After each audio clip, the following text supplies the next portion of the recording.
For today's cup of coffee, we're going to be discussing, well, it's actually in some ways a continuation from Cup of Coffee 1431, and that was Close Encounters, and also about J. Allen Hynek.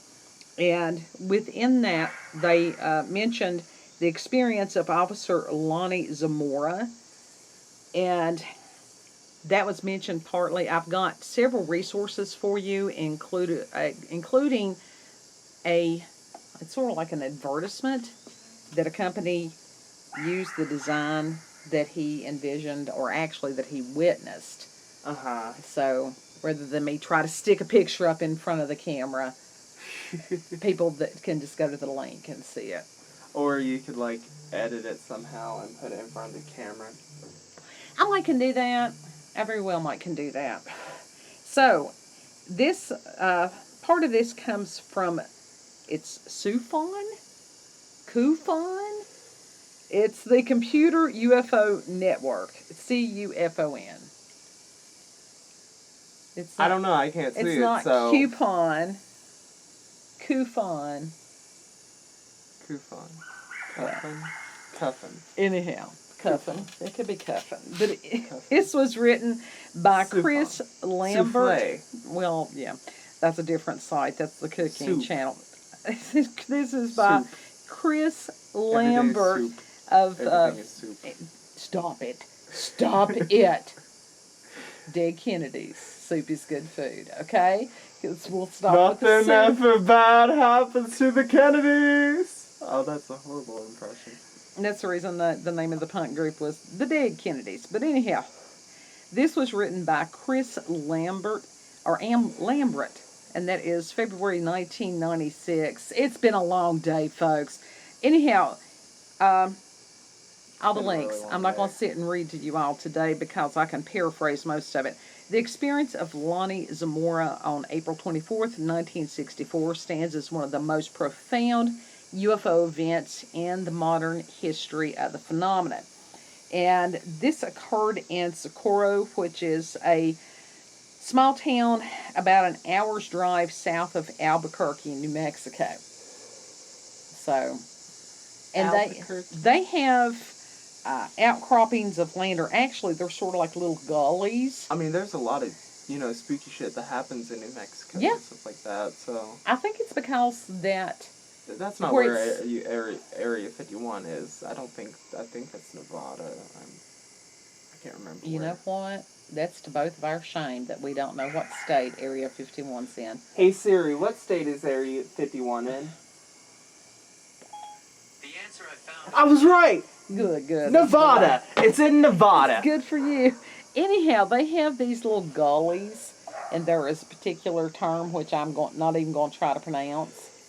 So anyhow, let me see. No, leave it alone. I ain't got to. How dare? In April of 1964, Officer Zamora was a policeman in Socorro, and he had this experience late in the afternoon of April the 24th, and that was where he thought something had blown up. He thought that it had been a car crash or something like that, and then when he arrives on the scene, he had a full view of an elongated oval-shaped object on girder-like legs. Mm-hmm.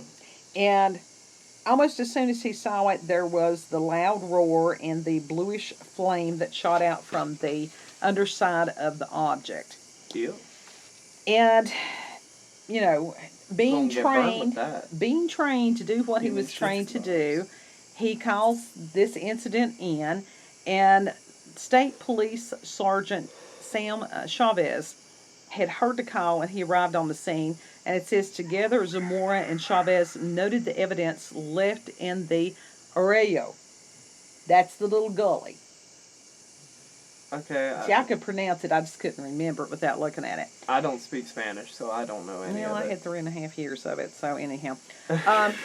And what was the evidence that was left was a half-burned bush, 4 angular impressions in the sandy soil where the legs had been, and several small footprints and other impressions. Several small footprints, Yep. Yeah. Little baby alien feet. Well, could have been full-size alien feet, and they just are not large pupils. Oh, we know that. They're actually relatively small. Their heads are the biggest part of their body. Why don't they fall over then? It looks like they'd be top-heavy. You tell me. I think they're just full of hot air. Well, they could be. Balloon heads. That's what it is. We're being invaded by balloon heads. Oh, God. Junji Ito. Their heads literally turned into balloons. Could be. Anyhow, Zamora had seen some type of symbol on the side of the craft. And so... Uzumaki. I don't think it was Uzumaki. But anyhow... There was some controversy about the symbol because people kept drawing it. It was like, no two were the same. This was other people trying to draw what they thought he had drawn. Uh-huh. Now, we know how that goes. And it's like... I don't know why they didn't draw it down accurately after they had seen what he had drawn, but reporters, what do? You take his photo and you use it. This was in 1964. You cannot tell me photocopying was not a thing. Not really. Not really. They had these things that took these big toner, not like Xerox. Xerox was not a thing back then. Not for the general public. For real. There was a time before copiers. There was a time. I'm trying to remember what the name of those machines were. Somebody can let me know in the comments what those old type of copiers. They used them in school, and the toner smelled wonderful. I don't never know. Heard of toner smelling wonderful. I know it gets all over the place if you fuck it up. Oh yeah, that's that blue stuff, and you have it on your hands, your face, your body. Mm-hmm. Literally blows up. It breaks. Yeah. Well, anyhow. The gentleman that wrote this article, that is Lambright, he actually had spoken with Mr. Zamora, which I thought was pretty cool. And he had sent him, I don't know how he had sent him, a series of different depictions of the symbol that Zamora saw. Yeah. And what Zamora did, he actually drew it at the top of the page the way that he remembered it. Right. So, all that is in the article. That'll be in the link that I'm going to post for this. Okay, so then why didn't they just take his drawing and, put it side by side to what they were trying to draw? Use it as a reference photo? Reporters. They're basically the same as they have been. You got good ones and you got... It's called yellow journalism. These are people that... Yellow pages? No. These are people, journalists that are unethical. They go out there and... basically make things up instead of listening to whomever. They go in with a conclusion before they've even formulated a question. Then how do you do that? They do it every day. It's called propaganda. Anyhow, and also with that, as far as him drawing the symbol himself, him being Mr. Zamora, this was really cool because something about his encounter appeared in the formerly classified CIA publication entitled Studies in Intelligence from the fall of 1966. And it was written by Hector Quintana, the former head of the Air Force's Project Blue Book. And in this little article, now I will tell you that this on the CUFON Souffle site is kind of hard to read. I mean, you can sort of make it out what it is. It's a picture of this old document, which they were written on typewriters and stuff, and it's kind of blurry. Mm-hmm. And so, but you can make it out. You can make most of it out. It's just a little bit blurry. You have to squint. Yeah, you do have to squint. And it does give a history and the methodology of the Air Force's investigation of UFOs. And after presenting many of the explanations that had been encountered, the guy had included in his article a synopsis of policeman's report in which he described the Socorro incident. And one short quote from the article in itself makes a profound statement about the reality of some UFO reports. And this is from the CIA report. Quote, "There is no doubt that Lonnie Zamora saw an object which left quite an impression on him. There is also no question about Zamora's reliability. He is a serious police officer, a pillar of his church, and a man well versed in recognizing airborne vehicles in his area. He is puzzled by what he saw, and frankly, so are we. This is the best documented case on record, and still we have been unable, in spite of thorough investigation, to find the vehicle or other stimulus that scared Zamora to the point of panic, unquote. Well, yeah, if you had seen an alien spacecraft, what are you supposed to do? Just be all nonchalant about it? I mean, I would have been like, oh, hey, there's a UFO. I don't know. Anyhow, this document was released on January the 2nd, 1981, and is available to anyone under the Freedom of Information Act. So if you would like to request a copy of that, I don't think that there is a charge. I know with requesting some documents, some government documents, there can be a charge, which there should not be. If it's public record, then you should not have to pay for it. Absolutely. I mean, you've already paid for it through taxpayer monies. Exactly, so you shouldn't have to be paying more taxpayer monies. Right. And I found something else really interesting under Wikipedia, and that they sort of filled in some of the gaps about Zamora. And it says that, of course, it was investigated by Project Blue Book. But although ufology groups consider the Zamora incident one of the most credible extraterrestrial encounters on record, several alternative explanations have been presented. These include the testing of a lunar landing device by personnel from the White Sands Missile Range. What? Now, that kind of propulsion? No. And a prank by students from the nearby New Mexico Tech University. And they said that the then president of the college supported the idea that students from the school were responsible for a hoax, and additionally wrote that the object observed by Zamora was a candle in a balloon, not sophisticated. Oh, come on. Yeah, really. If you would be able to tell if it was a candle in a balloon, though. Right. And it wouldn't people produce have literally a done blue that shit flame. For centuries. Right. I mean, it wouldn't have produced a blue flame. And it also says that UFO skeptic Stuart Campbell has suggested what Zamora observed was almost certainly a mirage of the star Canopus. Oh, that's such a bunch of bullshit. Exactly.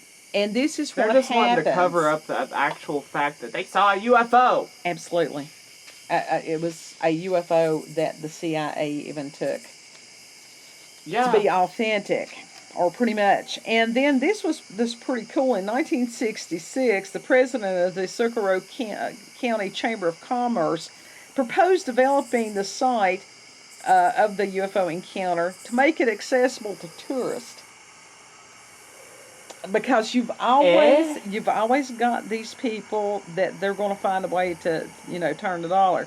And it said that stone walkways and steps were built into the arroyo from the mesa top, and with a rock walkway circling the supposed landing site, and included some wooden benches. I guess you're supposed to sit there and channel the aliens. You're like, oh, but you really, come visit me, Mr. Alien. No. Anyhow, come abduct us, Mr. Alien. No, you can't. If you take our cows. I don't. We don't have no cows.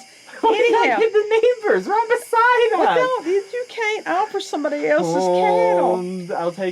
I offer their cow as an offering. Anyhow, just one. The actual site, however, that's summoning the aliens. Was built approximately a quarter mile from the actual site of the alleged sighting, due to local rumors that the original site was contaminated by radioactivity. Now, you can get a Geiger counter, and that would determine whether it was rumor or fact. Yeah. And so after all this hullabaloo on this stuff, in 2012, Socorro city officials commissioned a local artist to paint a mural on the spillway facing Park Street to commemorate Zamora's alleged UFO sighting.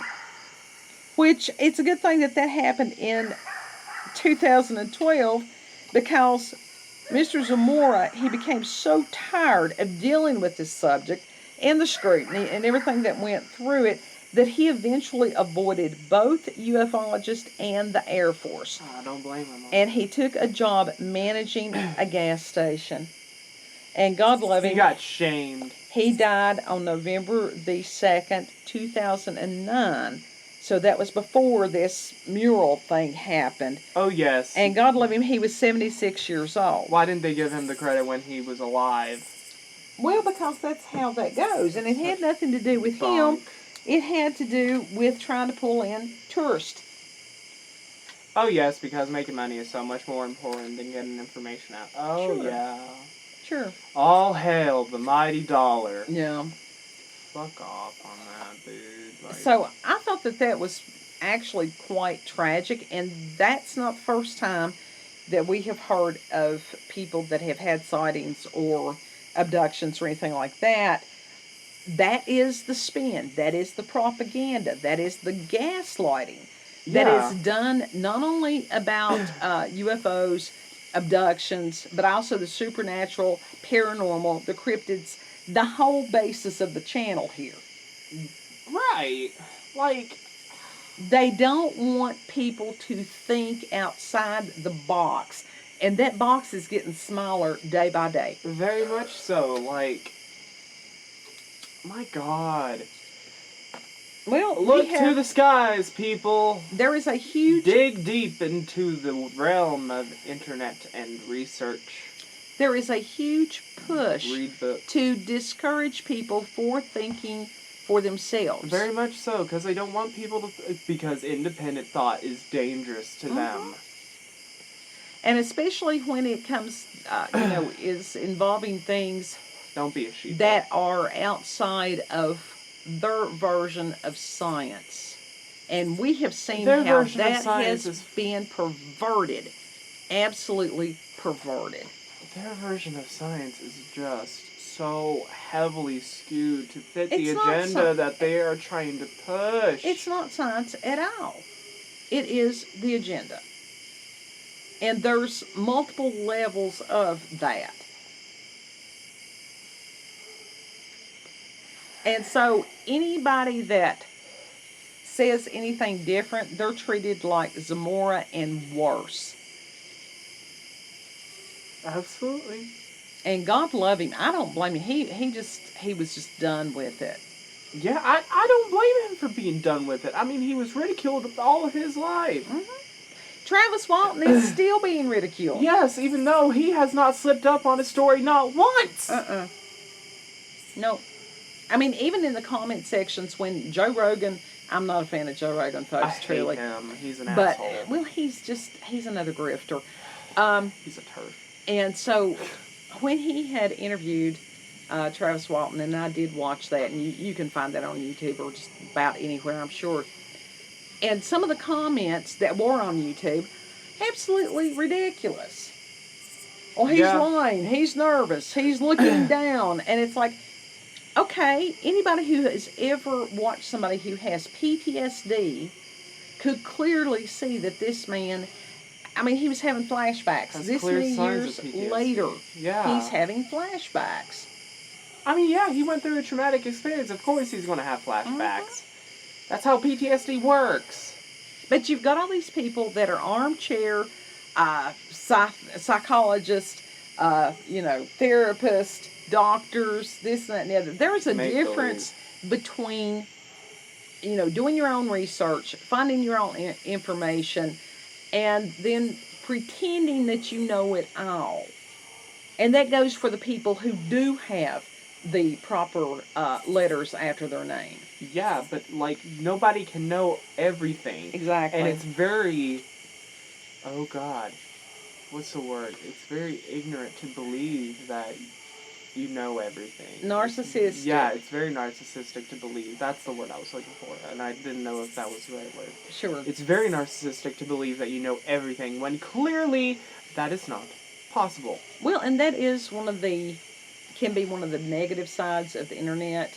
People read something. They read part of something. They read and the think headlines. They and read think whatever. they know it all. And Yeah. then you've got them arguing with people that actually have done things or have, do have an education in these things. Yeah. May have researched it for years. And then you've got other ones going, oh, well, that's not how that is because I read a headline from Vox once. So Vox is not a reputable source. No. Oh, God, they got an agenda. I got an eyelash in my eye. So within that, think for yourselves. And that's another reason. Don't be a sheeple. With this channel to provide people the cover of anonymity, but also the opportunity, to share your experience. With people who will not judge you, who will not shame you, who will not ridicule you. Right. Yeah, that's not what we're about at all. Not at all. And when you have people that have had similar experiences, that can be a very healing thing. Sometimes if somebody can just open up and share that they've had an experience, that can be a very healing thing. Absolutely can be, and it is. Yeah. So, let us know in the comment section what you think about Zamora and how he was treated and all this stuff. If you've had experiences with the supernatural or paranormal, encounters with UFOs, aliens, cryptids like the knot deers in our yards, the Bigfoot. Big feet! I swear to you, I was sitting out here the other day and it sounded like something had thrown a stone at some of the trees over there, and I'm like, no. Yes! I heard no vocalizations though, so I'm like, okay. I will gladly, Bigfoot, please, come visit us. Come by here, Bigfoot, come by here. Come by here, Mr. Bigfoot. Yes. Yes. Anyhow, I didn't I hear love Bigfoot. anything else, so I sat here and finished my cigarette. But if you've got family legends, local regional legends, anything like that, send us an email at cupofcoffeewithscream@gmail.com. Mm-hmm. And before we started recording this, I got to thinking about, gratitude. That is one of the things that we try to practice often, is gratitude. And I have been very amiss, and I apologize, and I want to thank the viewers. You are truly grateful for all the viewers, And I'm truly grateful that you have all the viewers that you do. Well, it's a matter of being appreciative. Especially the loyal ones. Because, this is like usually about 30 minutes at this point. Yeah. That they could be TikToking or doing whatever else instead of sharing a cup of coffee with us and pondering about these things. Yeah. So thank you very much. Absolutely. Thank you all. Seriously. We appreciate every single one of y'all. Sure. Even the lurkers. Oh, I like the lurkers. That doesn't bother me. Exactly. That doesn't bother me. And even the ones that may be on Roku and they can't give it a thumbs up or whatever because Roku doesn't allow that. Yeah, they're watching YouTube on their TVs and such. I do the same thing on some stuff, but what I do is I go back to the laptop and then I will, give it a thumbs up. Well, see, most of the time I don't do that. I just have it up on my TV and that's it. Right. Well, I think it still shows up as a view, doesn't it? Absolutely it does. Okay. But anyhow, thank you. And you all have a beautiful, blessed day. And, think outside the box, folks. I wonder if you poke a gray alien with a pin, if it will pop like a balloon. And fly around the room? Yeah. That's a thought. What if those things at the carnivals were actually aliens? The little clowns that you throw the balls No, at? no. The little things, the little balloon things that you bring home. We don't know that they don't have one of those little tube things that you blow them up with. I mean, that would be hilarious. Yeah. Inflatable aliens. Absolutely. Could be. Anyhow, you all have a good day. Bye. Bye.